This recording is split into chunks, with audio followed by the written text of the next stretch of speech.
All right.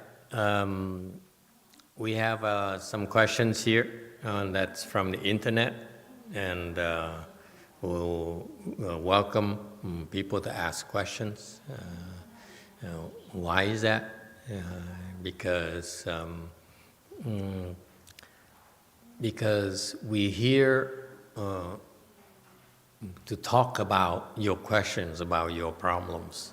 If you have no problems, there's nothing for us to talk about. Okay, I remember we used to have a guest, a monk from Sri Lanka.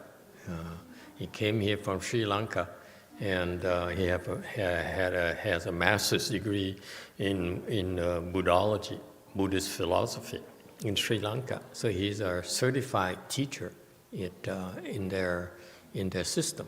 So he's very knowledgeable about Buddhist, Theravadan Buddhist principles. And so when you ask him a question about, he could go on and on about anything that, suffering and blessings and so forth.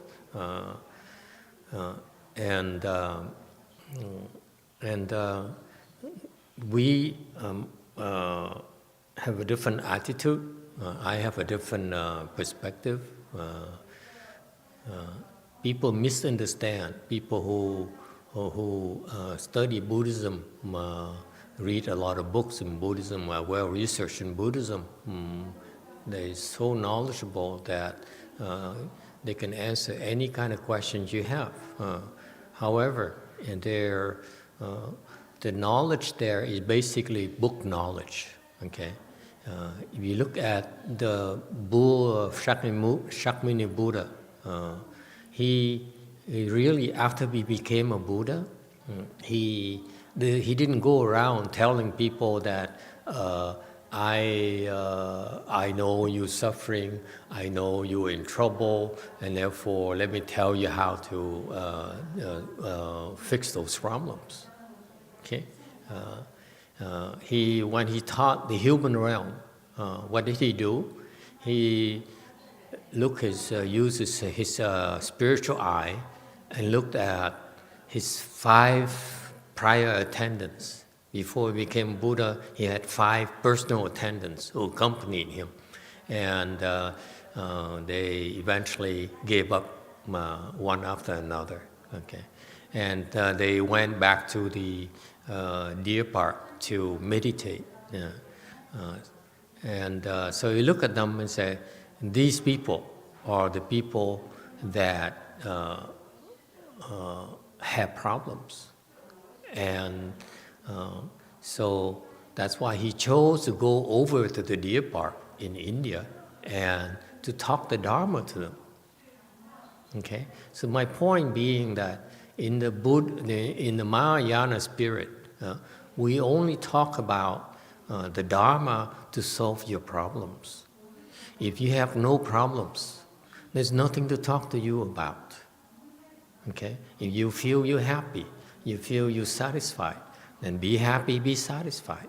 There's nothing wrong with that. I'm actually happier when you are happy and satisfied. Okay? It's less work for us. Okay? So this is where the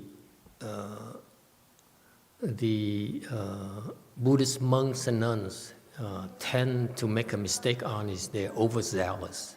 The people who are so knowledgeable, they can't wait to tell you how much they know about Buddhism and how wonderful Buddhism is. My attitude is different. I don't think Buddhism is a big deal. I don't think it's wonderful. Okay? Try to tell a Catholic. I've been having to deal with Mormons and Catholics recently who are totally against Buddhism. Try to tell them how wonderful Buddhism is. Okay? I don't even dare going near them, let alone try to talk to them about anything, because they simply don't listen. Okay? They believe in God, be happy, believe in God. There's nothing wrong with that. Okay, so that's why you have to be careful. This is why when we teach the Dharma, we always wait for you to ask questions. We don't assume that we know more than you. Okay, and that's how the Buddha has always preached the Dharma. He preached the Dharma because he looked at the people who came to him, whether it's kings and queens and officials and Taoists or Hindus and Brahmins and so forth. They look at them and say, "Oh, I know why." He understands them. He say, "You are here because in your heart you have this sort of suffering, okay? And you want to ask me about these sufferings, okay? Now, we are not Buddhas. We don't have his wisdom nor his spiritual powers. So you have to ask us questions before we can answer you. Okay? All right, so we welcome questions, and this question, a comment, red, orange, something like that. Mô Phật và Thầy, tại vì Thầy nói là cái gì mà những người mà tu theo tiểu thừa, theo hồi nãy Sri Lanka là đạo là Tích Lan, nước Tích Lan. Là tu theo Tích Lan với Thái Lan rồi, những người đó nó tu theo cái tiểu thừa. Cái tiểu thừa. Rồi sao mà nó tu theo cái tiểu thừa mà cái ấy nó cũng rộng quá chừng. Rồi sao mà mình tu theo đại thừa mà hai bên nó cứ không có hiểu với nhau. Nó Thầy nói bên y đúng, cái bên đạo đó là nó tu đúng là tiểu thừa, rồi bên này là tu đại thừa, mà hai cái đó mình không biết làm sao mà phân cho nó bình đẳng với nhau vậy đó. Thì mình tu theo tiểu thừa thì mình biết con đường tiểu thừa, giống mình học vậy đó. Mình học tiểu thừa, mình học gì? Học cái gì? Mình học theo mẫu giáo thì nó có cái mẫu giáo, mà mình theo cái trung học là có cái trung học thuộc. Mình học theo cái đại học là cái đại học, ba cái nó cũng có phân nhau ra hết chứ đâu phải là. Bây giờ muốn Thầy trả lời một cái mà cái tiểu thừa với cái đại thừa. Cái tiểu thừa nó đi tới đâu, cái đại thừa mình đi tới đâu. Okay. Okay. She has a question that why people that follow Hinayana and the people follow Mahayana always in disagreement. And it's similar like going to school. It has different level. For example, you have elementary school, you have middle school, high school, and college. So I don't understand why they cannot come up with the agreement. And could you please clarify more where the Hinayana people will go and where Mahayana will take us to what level? Thank you. Okay. When I admit to you, when I first started teaching, yes, I was interested in trying to convert Hinayana to Mahayana. I'm guilty. Okay, I was overzealous. Okay, my master made a vow. He says, I vow that I will turn the Hinayana to Mahayana people. Something like that. Okay, so I said, wow, if he makes a vow, then I should make a vow too. I think it's a worthwhile thing to do. Okay, and then later, as I encountered more Theravadan and Hinayana people, and then I realized I could not turn these people. So it's not possible for me to convert them or try to make them change their minds. Okay, because I don't have enough wisdom. Okay, so that's why. But even as time went on, I realized there's no point in converting people. Okay, you don't need to convert people. What's important to me personally is what I try to teach you is to respect everyone for who they are, to embrace everyone for what they do or who they are. That's much more important than converting them. Okay? The point being that we cannot change people. That's what I finally realized as I get older. Okay? When you're younger, you have all these ideals, you want to change the world and you want to convince others that you're right. When you get older, you reach when you become as old as I am, you realize that you're running out of strength and no one is buying into your sales pitches. So you have to change. Okay, so you basically realize that I basically realized that it's not practical to try to change people. The only people who can change them are themselves. No one. Okay, and I'm reminding that time and time again. Okay, yes, I still try to help people. I'm not trying to change people. I'm trying to help people. But you know, ultimately, they must help themselves. Okay, so that's why I personally, if you ask me nowadays, would I try to convert Hinayana to Mahayana? I say no, I won't try. I have no interest in trying. Okay, I instead would respect them. If they believe in Hinayana, by all means, stay Hinayana. If they believe in Catholicism, please stay over there. Okay, I still respect you. The phrase is, I still respect you. Okay? Some of them call themselves Mahayana, and they do confuse things, deluded things. Okay? And there's there's no, whatever you tell them, they say, but, they always argue with you. Okay? What can you do? I still respect you. Okay? That's all you can say. Okay?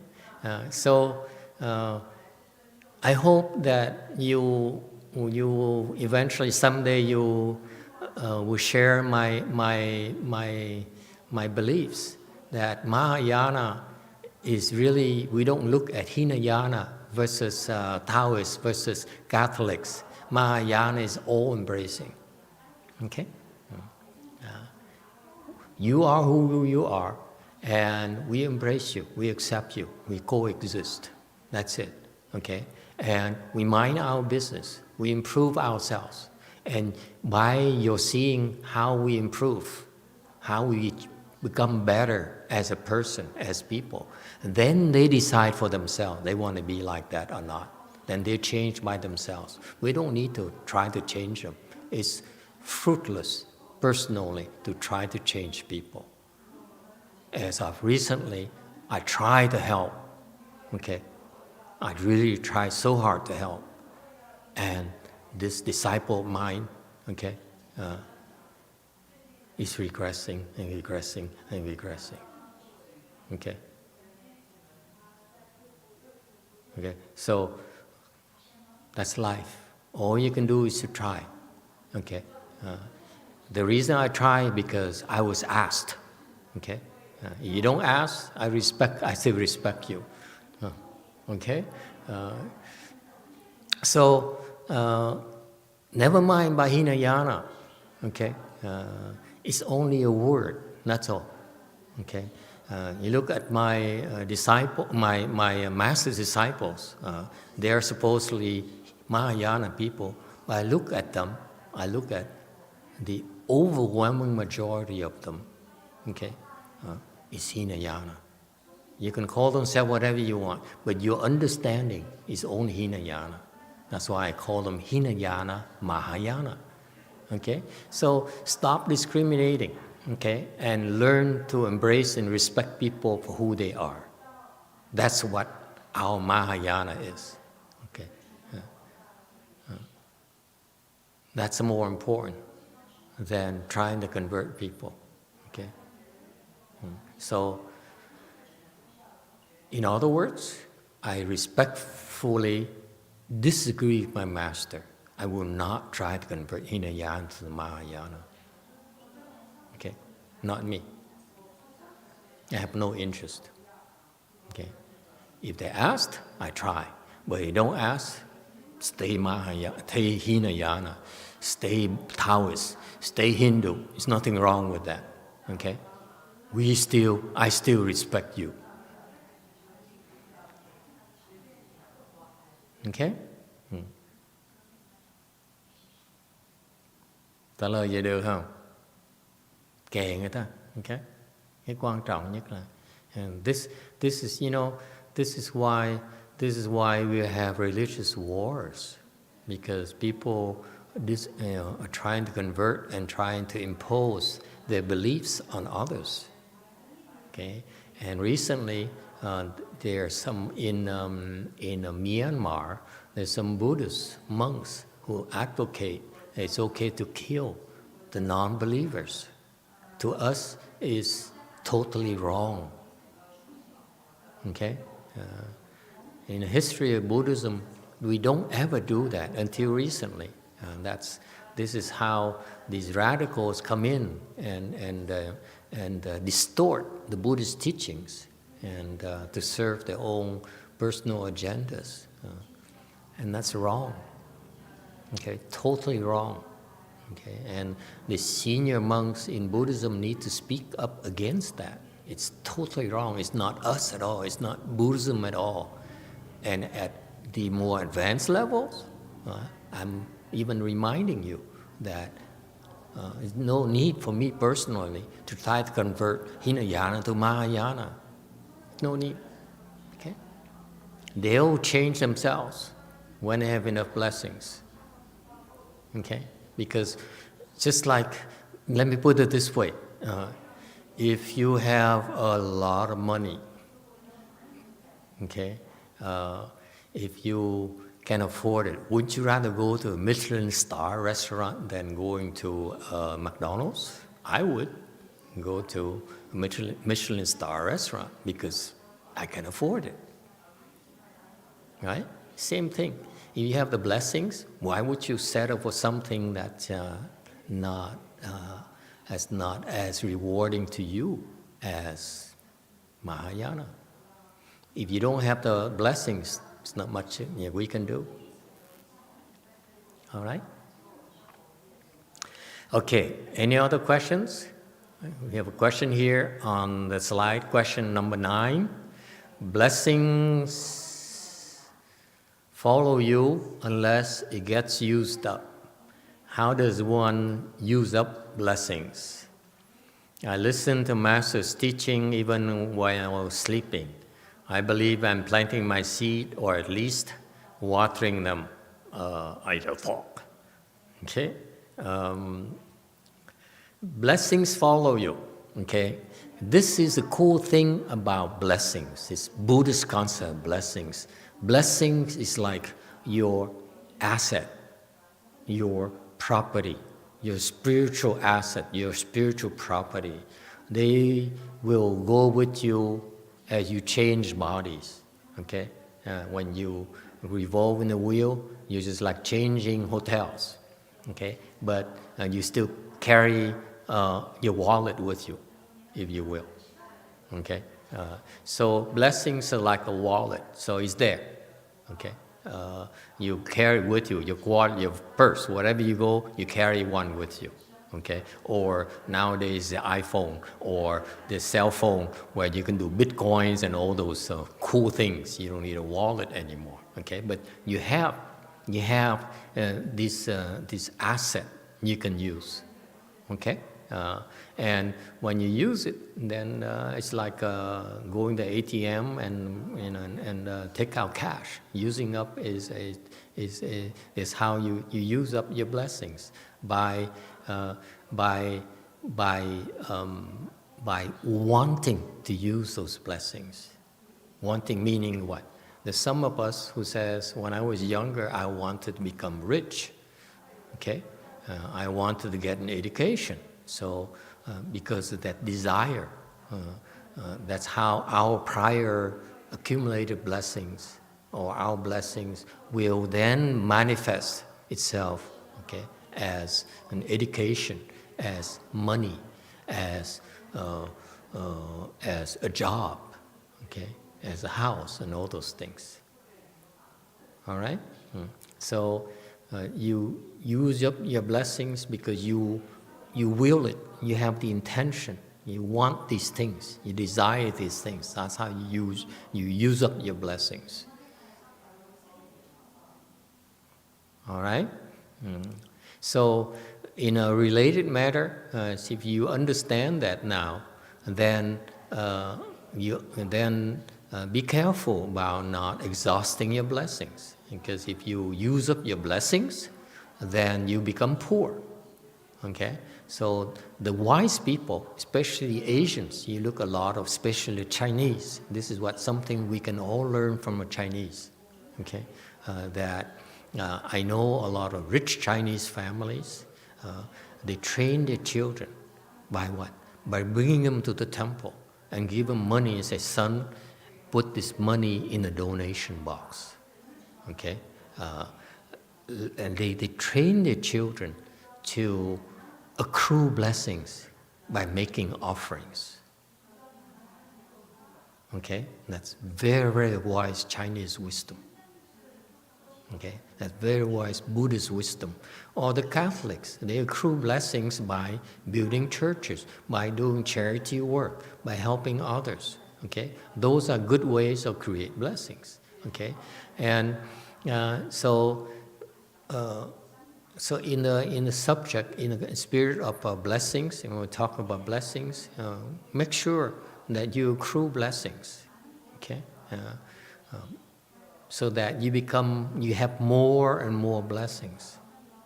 Okay? Remember the concept: the more blessings, the happier you become, the more good things will happen to you, will occur to you. So keep on accruing blessings. Okay? For us professionals, we choose to minimize our usage of blessings by having a frugal life and so forth, because we have blessings for the express purpose of using those blessings for our cultivation. Okay, if you want to improve, you need a lot of blessings, and you need more and more. Each level of blessings, okay, only brings you so far. And you want to improve, you need even more blessings than before, and more, and more, and more. Okay? You have to keep that in mind. You don't say, I've given enough, I built a church already, then you want to go closer to God. You have to build a bigger church, okay, and even a bigger one, and so forth. Okay? And when you do that, okay, those are the blessings that is like an account in your card, in your debit card, in your credit card, and that you can use later in the future. Okay, so they go with you lifetime after lifetime after lifetime. So it's a fantastic thing. In contrast, if you look at money, okay, material things, is only one lifetime. Blessing is many, many lifetimes. All right? Any questions? Internet has a question. Yes. Hi, there's a question from YouTube, username's Alta D. So, if we want to save our blessings, will we need to stop desiring things?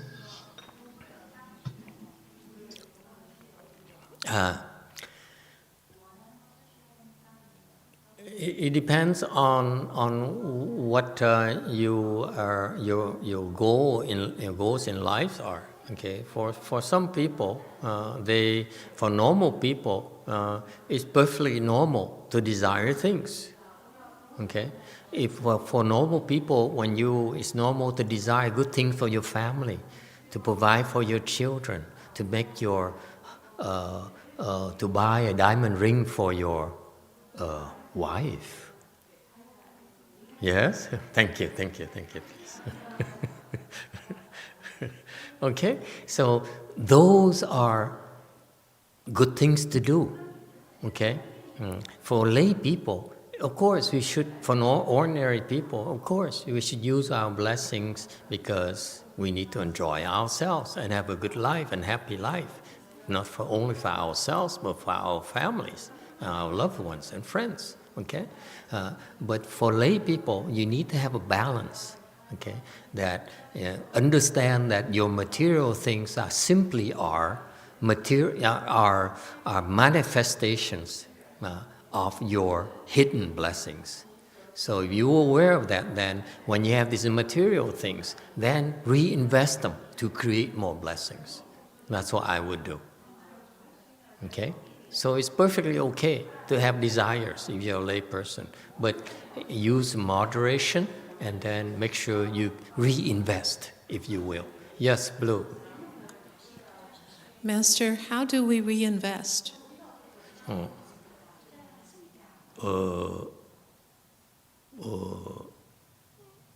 Depends on who you are. If you're Catholic, build a church. Okay, yes. Master. You Buddhists, build me a temple. I'm glad you asked. It helps. You build my rivals a temple, I still respect you.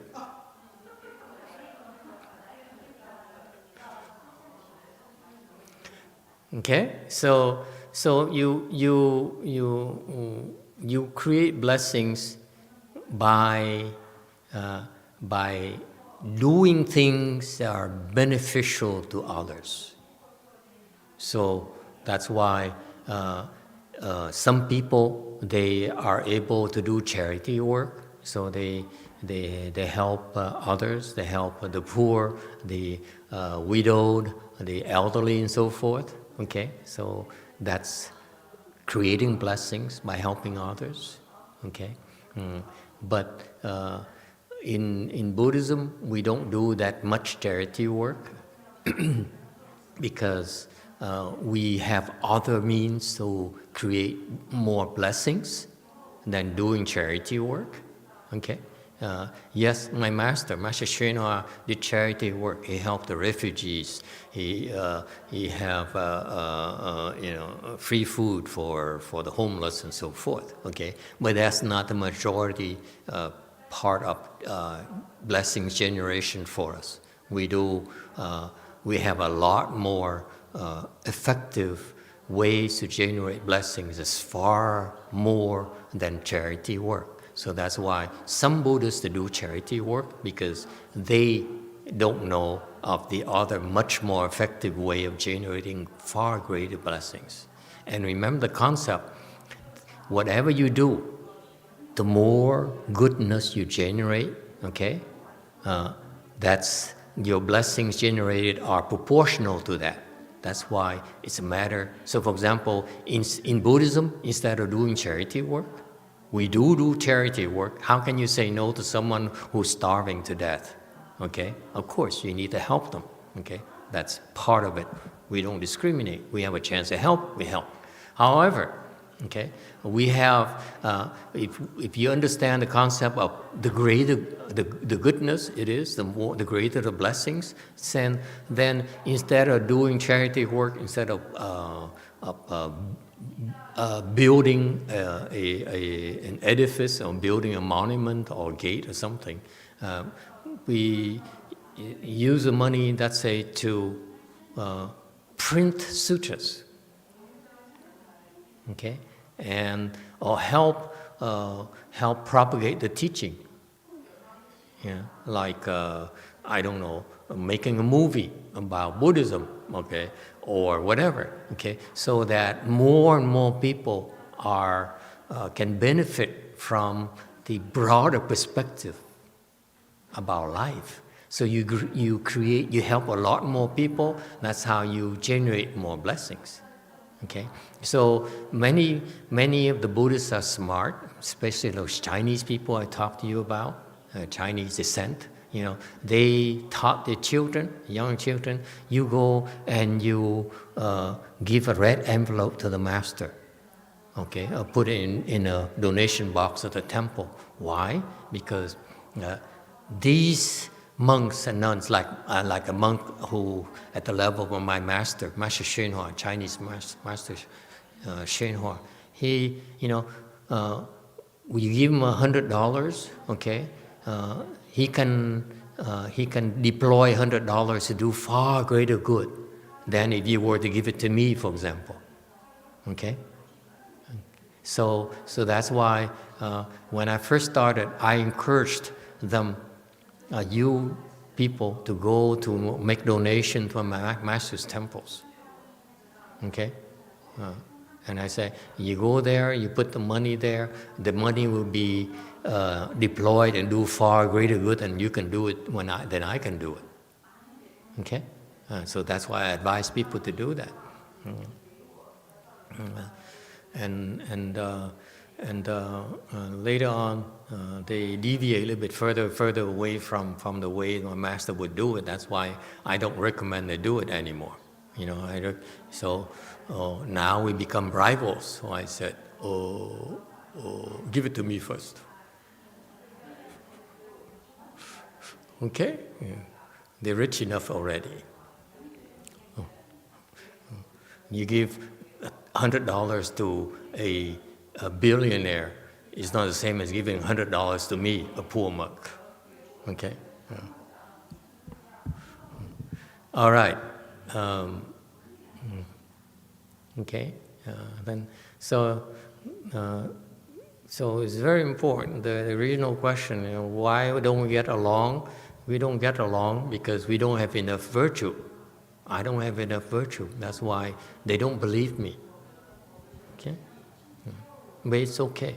Yeah. Okay. I still respect them. We need to accept them as who they are.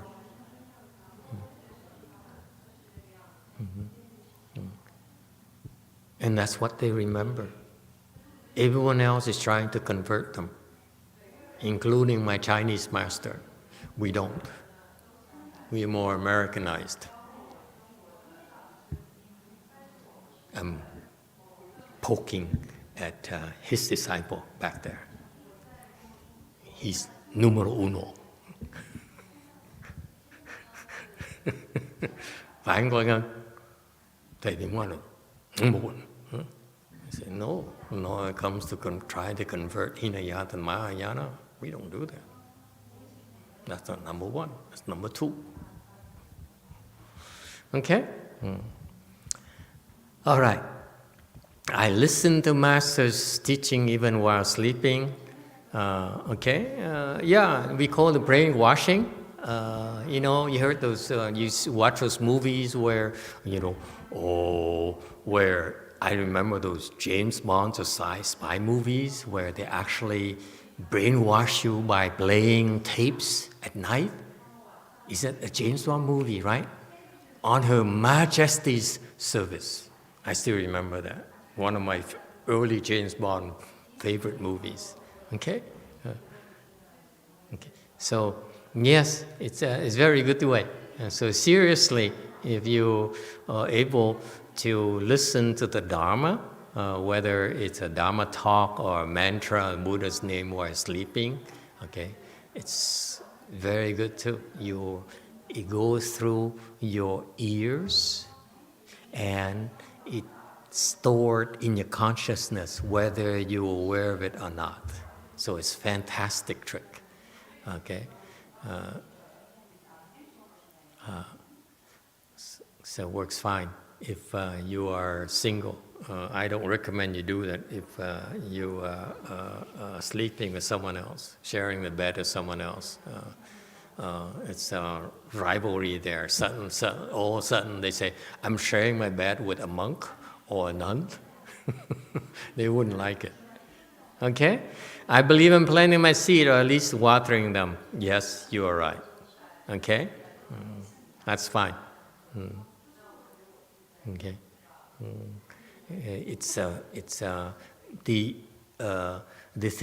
The trick here is to make sure you plant the great Mahayana seeds. Don't just listen to anything. And that's what I would do. I don't, nowadays, get older, I don't just listen to anyone. Okay? All right. One more question. Okay? We have time for a little bit time left. One more question.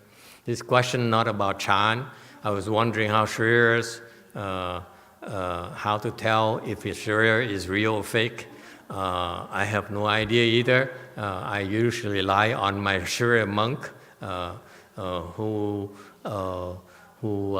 basically, I'm told that he talks to the Shriya spirit, who says, these are Shakyamuni Buddha Shriyas and so forth. You better be respectful and take good care of them and so forth. And so they relay the message through him, and that's how I believe that they're real. Okay, I cannot tell they're fake or real. Okay, to be honest with you. I could not dare to stand here and tell you this is for real and that's for real. I don't have that information, therefore I won't try to make that claim. Okay, there's people who are better than me, who are much more knowledgeable than me, that you can go to certify them. Okay, definitely I would not buy Shriyas on eBay. Okay, absolutely not. There, if you see people who are selling Shriyas or making money off Shriyas, I would have second thoughts about them. Okay, sometimes they're real, but most of the time they're not. Okay, they're not meant to be commercialized. Okay, if you try to make money off the Shriyas, they will disappear. You cannot hang on to Shriyas. Okay. Imagine that our Shriya collection one day, we wake up and it's all gone. How are we going to explain that to people? Okay, 3D printer is what I came up with the idea.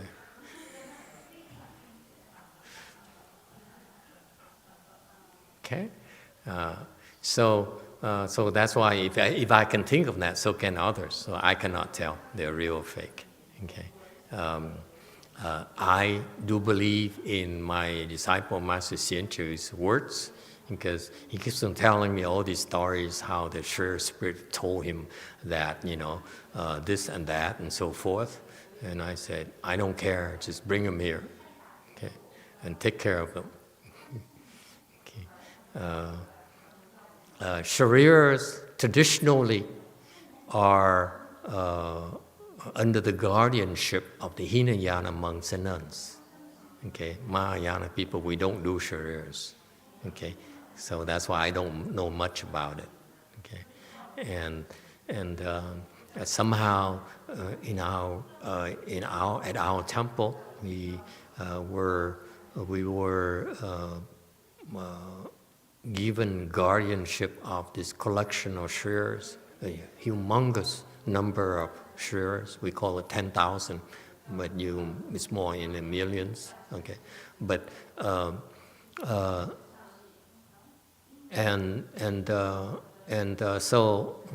I'm ill prepared for that. I don't know what to do with it, and that's why I rely on others. to take care of it. Okay? So after all these years, I finally realized with this confirmation, all the miracles that happened to our shares, and I realized our shares is for real. That's all I know. Okay. So far. Okay? Any other questions before we stop and take a break before doing a lunch offering? No more questions? Okay, thank you. Let's take a 5-10 minute break.